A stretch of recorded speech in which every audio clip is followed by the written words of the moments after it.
All right, so in the second problem about a boy sledding, we're going to start off the problem the same way. Let's annotate the problem. What are we solving for?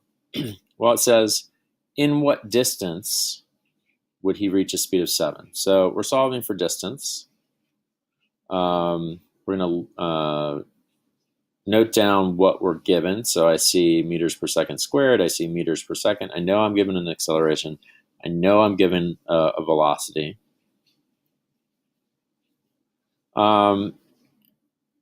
And there's something in words as well here that's listed. So in what distance would he reach a speed of 7 meters per second implies that the final velocity is going to be 7 meters per second.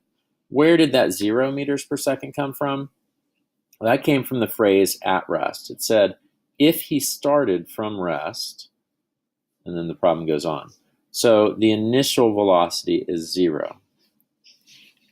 We're also given the acceleration, which is 1.4 meters per second squared.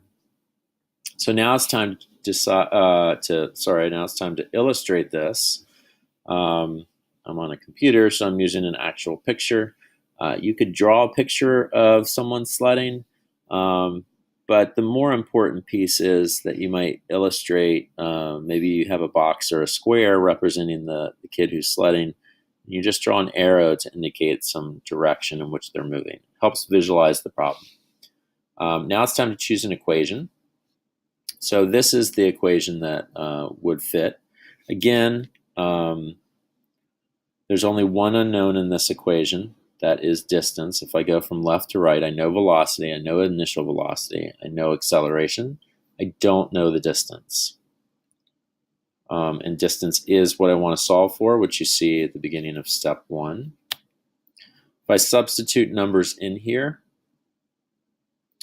and leave d as the variable because that's unknown, now I do my algebra. So on the left, the 7 squared is 49.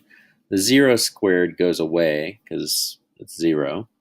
2 times 1.4 becomes 2.8 d. I need to get d by itself, so I'm going to divide by 2.8. Rewrite that, and I get my final answer. So if we look at what this problem means, so a boy is sledding downhill with an acceleration. Starting from rest, it takes him, he travels 17.5 meters to go from 0 meters per second to 7 meters per second.